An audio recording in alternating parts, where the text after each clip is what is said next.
High বন্ধুরা, দেখো এখন আমি রেডি হচ্ছি। কোথায় যাব? তোমাদের তো আগে একটা ব্লগে দিয়েছিলাম যে আমি বাড়িতে যাব বলে বিউটি পার্লারে গেছিলাম।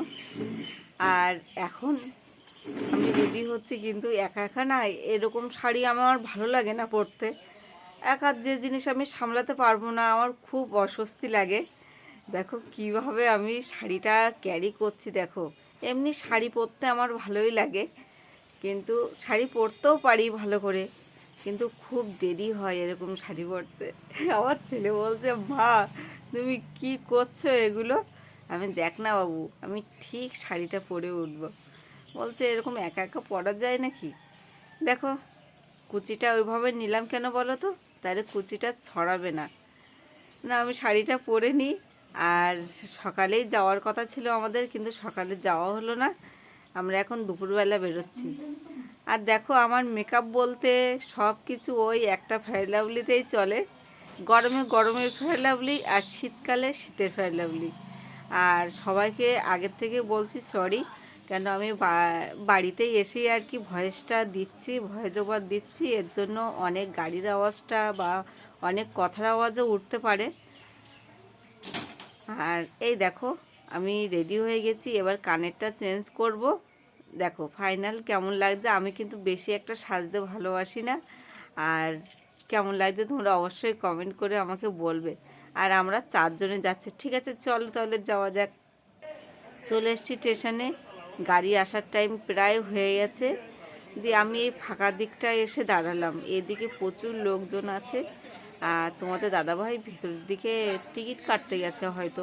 গাড়ির টাইম প্রায় হয়ে গেছে। তা ঠিক আছে। আর এটা কিন্তু আমাদের ঘুষকরা স্টেশন। তোমরা অনেকেই জিজ্ঞাসা করেছো যে ঘুষকরা স্টেশন কোথায় বা কিছু। এই দেখো, সামান্য একটু দেখানোর চেষ্টা করলাম।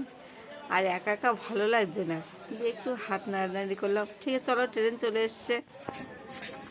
দেখো এইখানে কতক্ষণ ট্রেনটা দাঁড়িয়ে আছে। আর যখনই আমি বাইরের দৃশ্যটা তোলার জন্য আমি মোবাইলটা ধরলাম, হুট করে গাড়িটা মানে চালু করে দিল।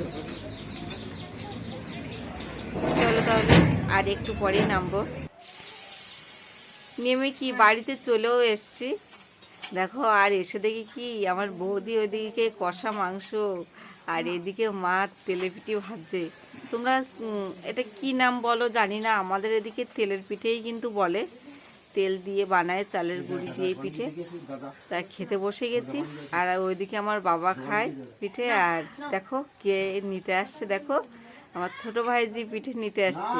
ওই ও আমার কাছে আসে না কেন বলো তো? আসে না, আমি তো সেইভাবে আসি না বাড়িতে। আর ও আমাকে চিনতে পারে না অনেকদিন পর পর আসি বলে। আমি কিন্তু কাপড়টাও চেঞ্জ করিনি। দেখো, আর আমার দুই বাবু এসেই চলে গেছে মামার দোকানে। আমার দাদার দোকান আছে। আর এই দেখো আমার ছোট ভাইজি, দেখো কুট কুট করে পিঠে খাচ্ছে। এইবারই আসলে না আমার একটা অন্যরকমই একটা যত্ন পাই জানো। আর আমার বৌদি এদিকে মাংস রান্না করছে। শুধু বলছে তুই বস, তোরে এক্ষুনি দিচ্ছি খেতে। কষা মাংস খেয়ে তারপরে কাপড় চেঞ্জ করতে যাবি। এই দেখো, এবার মাংসটা খেয়ে নি। হাঁসের মাংস গো, হাঁসের মাংস। ঠিক আছে, তাহলে কল্পনা অনেক কিছুই তোমাদের দেখাবে। কেমন লাগলো তোমরা অবশ্যই কমেন্টে জানিও। ঠিক আছে, আর আগামীকাল দারুণ একটা তোমাদের জায়গায় নিয়ে যাব, আমিও যাব। আর আমার সঙ্গে পুলিশ দাদাও দেখা করতে এসেছিলো, আমার খুব ভালো লেগেছে। ঠিক আছে, কেমন হচ্ছে কমেন্টে জানিও। টাটা।